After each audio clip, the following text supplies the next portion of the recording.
العالمین والصلاة والسلام علی سید الانبیاء والمرسلین اما بعد فاعوذ باللہ من الشیطان الرجیم بسم اللہ الرحمن الرحیم وقال نسوة فی المدینة امرأة العزیز تراود فتاها عن نفسه۔ عزیز مصر نے بیوی کے عشق کا یہاں سے چرچا کیا۔ وقال اور کہا نسوة کچھ عورتوں نے فی المدینتی شہر میں امرأۃ العزیز عزیز کی عورت شہر میں عزیز کی عورت تراودو پھسلانے کی کوشش کرتی ہے فتاح اپنے جوانوں کو عن نفس ہی اس کے نفس سے قد بے شک شغفہا دل میں سما گئی ہے اس کے حبن محبت نوجوان کی محبت انا بے شک ہم لن راہا ضرور دیکھ رہے ہیں اسے فی ضلال مبین کھلی وار فتگی میں محبت میں۔ فلما تو جب سامیت اس عورت نے سنا بمکرہن ان کی بات کو ارسلت تو پیغام بھیجا الیہن ان کی طرف وآتدت اور تیار کر دے لہن ان کے لیے متکئن تیار کر دے ان کے لیے متکئن مسندے وآتت اور دی کل واحد منہن ان میں سے ہر ایک کو سکینہ چھری وقالت اخرج اور کہا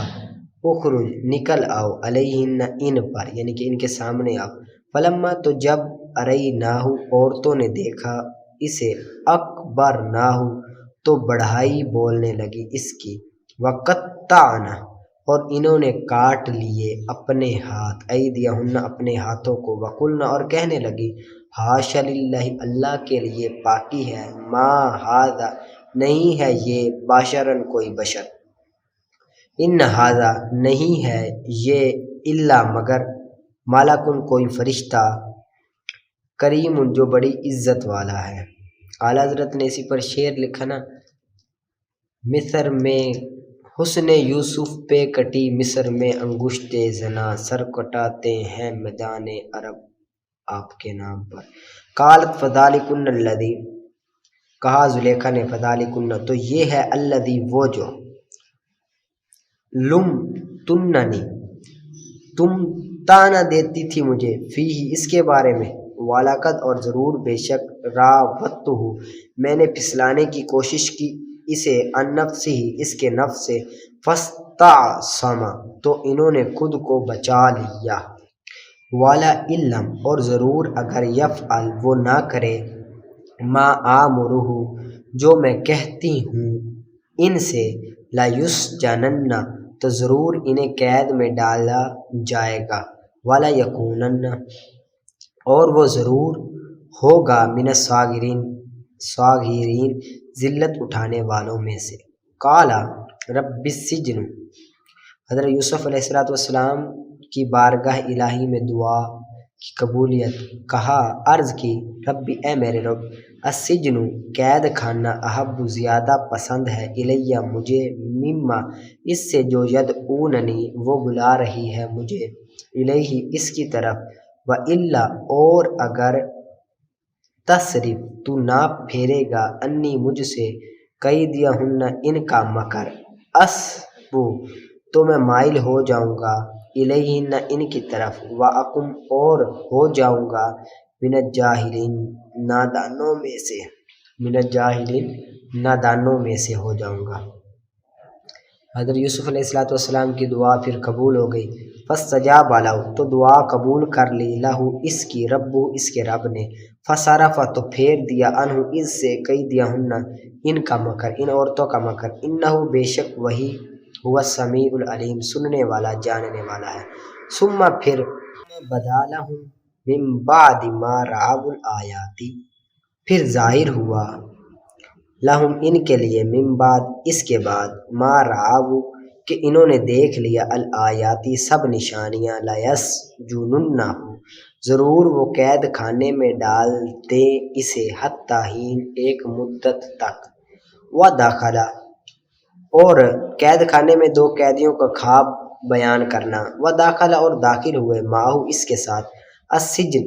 قید خانے میں، فتیان دو نوجوان، کالا کہا، احدہما ان میں سے ایک نے، انی بے شک میں، ارانی خواب میں دیکھا اپنے آپ، میں نے خواب میں اپنے آپ کو دیکھا، آسرو میں نچوڑ رہا ہوں، خمرن شراب، اور کہا دوسرے نے، آخر دوسرے نے کہا، انی بے شک میں، ارانی خواب میں دیکھا اپنے آپ کو، میں نے خواب میں اپنے آپ کو دیکھا، احمل میں نے اٹھائی ہوئی ہے، فوق راسی اپنے سر کے اوپر، خبزن کچھ روٹیاں، تاکلو کھا رہے ہیں، الطیر پرندے، منہ اس سے، نبئنا ہمیں آگاہ کرو، بتأویلہ اس کی تعبیر، ان بے شک نرا کا ہم دیکھتے ہیں تجھے، من المحسنین نیکی کرنے والوں میں سے، قالا فرمایا حضرت یوسف علیہ السلام کا اپنے معجزے کا اظہار پھر فرمایا لا یأتیکما نہیں آئے گا تمہارے پاس، طعام کھانا، ترزقانہ جو تمہیں دیا جاتا ہے وہ، الا مگر، نبأتکما میں آگاہ کر دوں گا تمہیں، بتأویلہ اس کی تعبیر، قبل اس سے پہلے، ان یأتیکما کہ وہ آئیں تمہارے پاس، ذالکما یہ ہے، یعنی کہ حضرت یوسف علیہ السلام کی بات سن کر ان دو قیدیوں نے کہا کہ یہ علم کا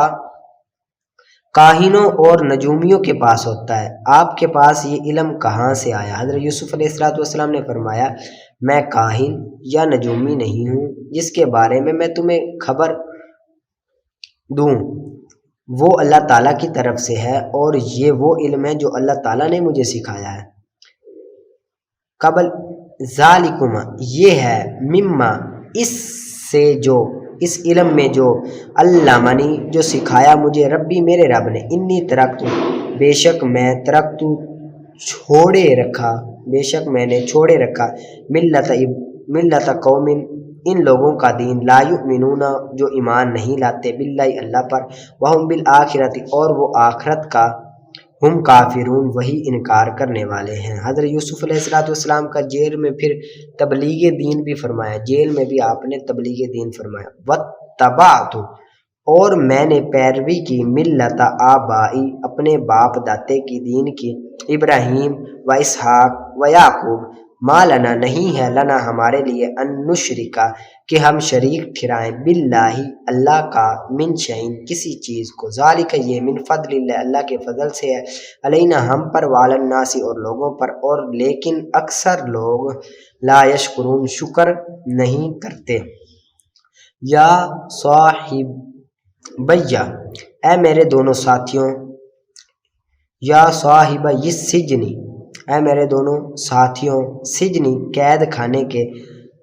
ارباب کیا بہت سے رب، متفرقون جدا جدا، خیر اچھے ہیں، ام اللہ الواحد یا ایک ہی، یا ایک اللہ، القہار جو سب پر غالب ہے، ما تعبدون تم عبادت نہیں کرتے، من دونہ اس کے سوا، الا مگر، اسمان چند ناموں کی، سمیتموہ ہاں رکھ لیا ہے انہیں، انتم تم نے، و آباؤکم اور تمہارے باپ دادا نے، ما انزلہ نہیں نازل کی اللہ نے، بیہا اس کی، من سلطان کوئی دلیل، ان الحکم نہیں ہے حکم، الا للہ مگر اللہ کا، امرا اس نے حکم دیا، اللہ تعبدو کہ تم عبادت نہ کرو، الا ایاہ مگر اسی کی عبادت کرو، ذالک الدین اسی، ذالک الدین یہی دین، قیم سیدھا ہے، ولیکن اور لیکن، اکثر الناس اکثر لوگ، لا یعلمون نہیں جانتے، یا صاحب السجن اے میرے دونوں ساتھیوں، قیدیوں کے خوابوں کی پھر تعبیر آپ بتاتے ہیں، اے میرے دونوں ساتھیوں، السجنی قید خانے کے، اما بہرحال، احدکما تم میں سے ایک، فیسقی تو وہ پلائے گا، ربہ اپنے مربی یعنی کہ بادشاہ کو، خمرن شراب، واما الآخر اور بہرحال دوسرا، فیصلب تو اسے سولی دی جائے گی، فتأکل الطیر پھر کھا لیں گے، الطیر پرندے، من راسی اس کے سر سے، قضی الامر فیصلہ ہو چکا ہے، الامر اس کام کا، الذی جس کے بارے میں،